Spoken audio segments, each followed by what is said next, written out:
Assalamualaikum warahmatullahi wabarakatuh. Dengan saya Sylvia Septiani. Kali ini saya akan menjelaskan materi tentang sistem peredaran darah. Nah, darah itu mengandung dua komponen. Komponen pertama adalah plasma darah. Ini merupakan komponen cair. Kemudian ada juga komponen padat. Komponen padat biasanya disebut dengan korpuskuler, di mana komponen padat ini terdiri dari sel darah putih, trombosit, serta sel darah merah. Nah, plasma merupakan komponen cair dari darah.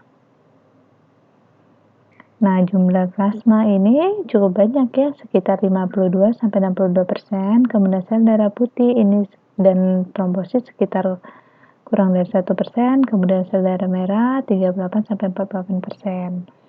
Nah, jika di dalam pembuluh darah ini seperti ini ya, jadi ada komponen padatnya, kemudian komponen padat sel darah putih, trombosit serta sel darah merah. Kemudian nanti di dalamnya tentu saja ada plasma darah. Lalu saya akan bahas sel. Nah, jadi sebenarnya apa sih fungsi darah? Fungsi darah itu mengedarkan nutrisi dan oksigen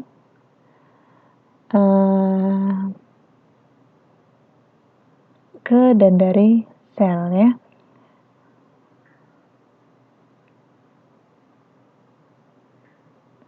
Lalu sel darah merah itu apa sih sel darah merah? Sel darah merah itu biasa disebut dengan eritrosit, bentuknya pipi dan cekung ya. Di kedua sisinya sel darah merah ini tidak memiliki inti sel ya. Sel darah merah itu dihasilkan di dalam sumsum tulang. Untuk sel darah merah mengandung protein yang kaya zat besi atau yang disebut dengan hemoglobin ya. Dalam darah itu terkandung hemoglobin. Maka hemoglobin adalah protein pengangkut oksigen paling efektif. Jadi yang mengikat oksigen nantinya adalah hemoglobin atau biasanya yang kita lebih kenal dengan sebutan Hb ya. Nah, pada umumnya sel darah merah ini hidup selama 120 hari. Dia di tubuh ini dia akan teratur berganti dan memproduksi sel darah merah yang baru. Sel darah merah yang mati atau rusak nantinya akan dihancurkan di dalam hati.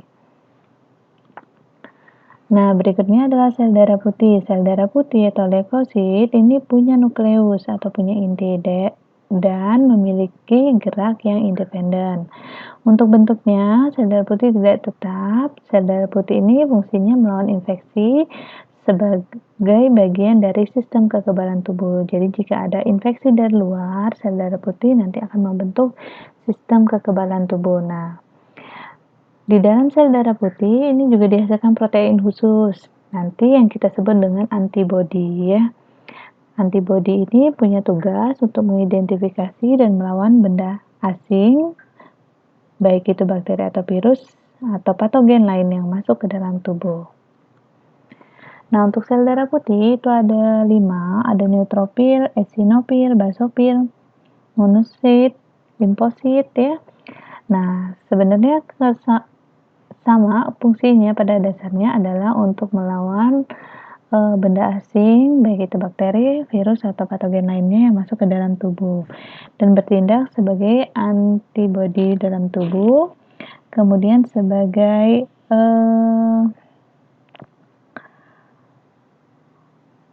pengenal alergi di dalam tubuh ya.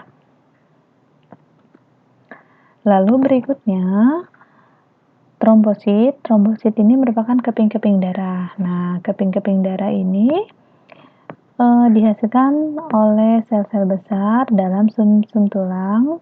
Kemudian bentuknya cakra atau lonjong, ukurannya 2 mikrometer, kemudian umurnya 8-10 hari. Trombosit ini fungsinya adalah dalam pembekuan darah. Nah, pembekuan darah ini biasanya terjadi pada saat kita luka ya. Nah, proses pembekuan darah ketika kita luka atau trombosit ini pecah, dia akan mengeluarkan trombokinase. Kemudian dari trombokinase ini akan berubah menjadi protombin. Lalu dengan bantuan vitamin K dan ion kalsium, dia akan berubah menjadi trombin. Trombin akan membantu pengubahan fibrinogen menjadi fibrin ya. Fibrin ini yang nantinya merupakan benang-benang yang akan menghentikan atau melakukan pembekuan darahnya nanti ya. Nah, kemudian organ yang kita gunakan dalam sistem peredaran darah yang utama adalah jantung ya. Jantung ini fungsinya adalah memompa darah untuk kebutuhan oksigen dan nutrisi ke bagian tubuh. Nah, di jantung manusia itu ada terbagi jadi 4 sekat, ada serambi kanan, bilik kanan, serambi kiri, dan bilik kiri ya. Nah, di mana serambi kanan ini dia menerima darah dengan oksigen rendah. Darah yang diterima itu dari tubuh, jadi oksigennya sudah berkurang, kemudian dia akan pompa ke bilik, kemudian dari bilik akan keluar jantung, dia akan menuju paru-paru dan di paru-paru terjadi pertukaran oksigen dan karbon dioksida ya.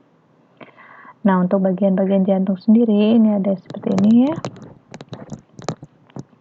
Bilik kanan, bilik kiri, kemudian serambi kanan, serambi kiri, ada vena pulmonalis, aorta, arteri pulmonalis, kemudian ada katup aorta, kemudian di setiap ini ada katup juga ya sebenarnya di antara bilik dan serambi ya. Nah, kemudian peredaran darah besar dan darah kecil. Nah, untuk peredaran besar itu biasanya terjadi dari jantung ke seluruh tubuh dan kembali lagi ke jantung nih ya. Jadi yang ini adalah peredaran darah besar sebelah ini ke bawah, peredaran darah besar, kemudian yang ke atas adalah yang dari jantung ke paru-paru kemudian kembali lagi ke jantung.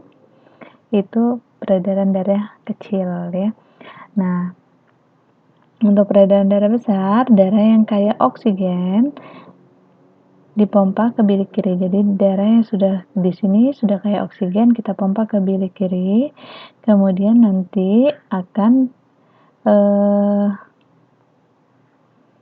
diedarkan ke seluruh tubuh melalui aorta ya.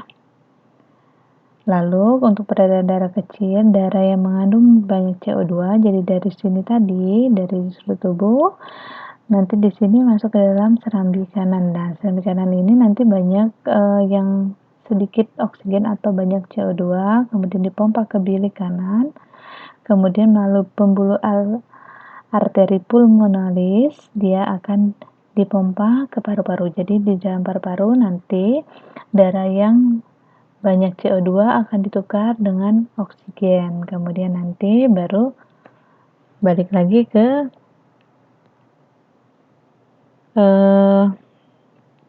jantung pada bagian serambi kiri ke sini. Nanti berikutnya akan diedarkan ke seluruh tubuh kembali ya. Baik, demikianlah materi tentang sistem peredaran darah. Semoga bisa bermanfaat. Wassalamualaikum warahmatullahi wabarakatuh. Terima kasih.